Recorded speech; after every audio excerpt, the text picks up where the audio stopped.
Hello dear students. So we will continue the chapter light.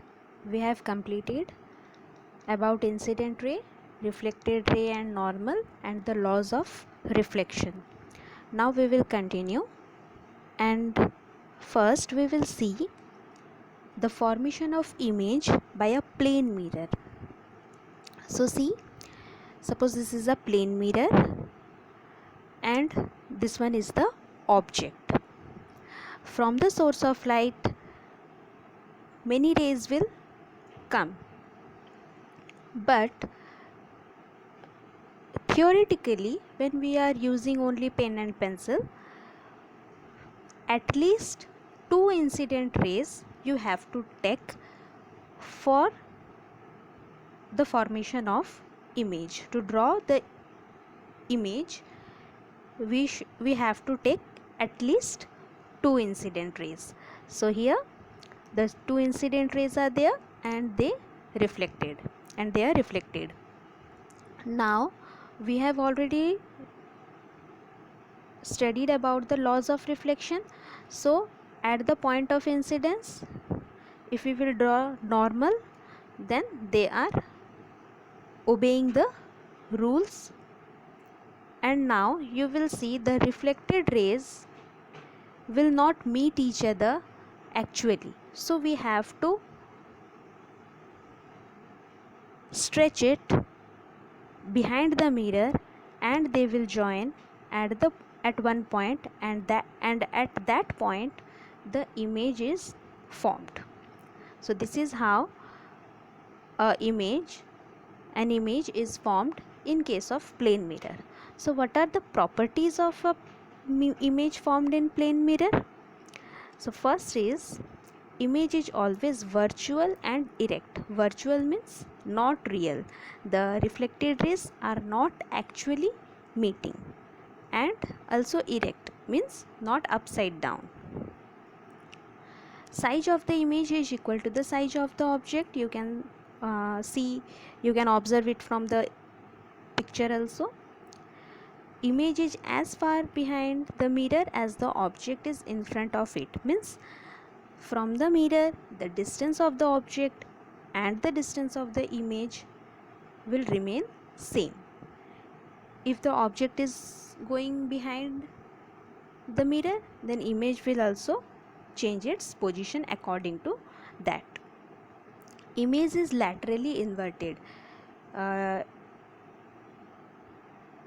In your previous classes you must have read about this, that image is laterally inverted. Means if we will show right hand, the image will show us left hand and vice versa. So basically mirrors are of two types, that is plane mirror and spherical mirror. We have already talked about plane mirror. Now we will see about spherical mirrors. Spherical mirrors are the part of a sphere, imaginary sphere. And the spherical mirror is also of two types, that is concave mirror and one is concave mirror and another one is convex mirror.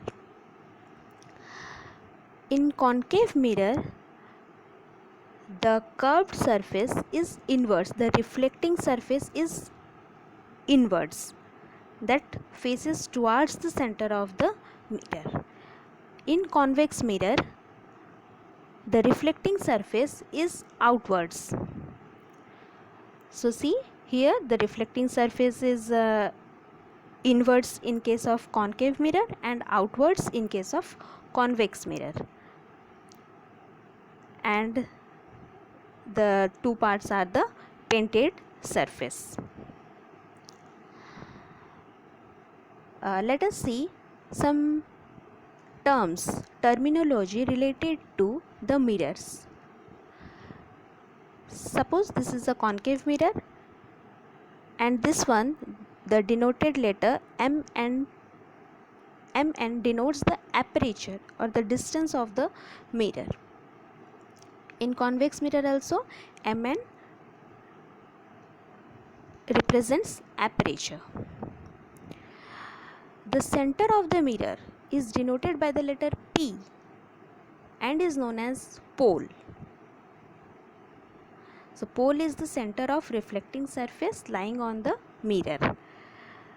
Next, if I will draw the full circle, then obviously there is a center, and that center is known as center of curvature. In case of concave mirror, it is present like this, and convex mirror like this. So what is center of curvature? Center of curvature is the center of imaginary sphere from which spherical mirror is cut out. Now the distance between the pole and center of curvature is known as radius of curvature and denoted by the letter r. Next, if we will draw a line by joining the pole and center of curvature, then that line is known as principal axis. The line passing through the pole and the center of curvature is known as your principal axis. Next, if we will if we will keep a mirror in sunlight, then you might have observed fire takes place at a single point only, and that point is known as your focus, principal focus. So see here, the incident ray is like this and the reflected ray is like this, another incident ray and reflected ray, another one and another one, and all the reflected rays are meeting at same point, and that point is known as focus, principal focus, denoted by the letter F. In case of concave mirror, it is like this. In convex mirror, this one is the incident ray and reflected ray, another one,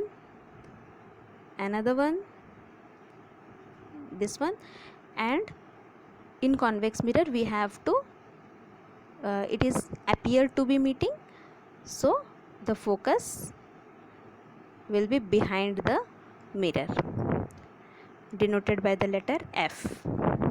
So principal focus is this one. Next, from the pole to the principal focus, a length is there, and that is known as the focal length. So focal length is the distance between the pole and the principal focus. Now you can observe from the image also, PF and CF are equal. It means there is a relation between this radius of curvature and focal length. And what is that relation? See,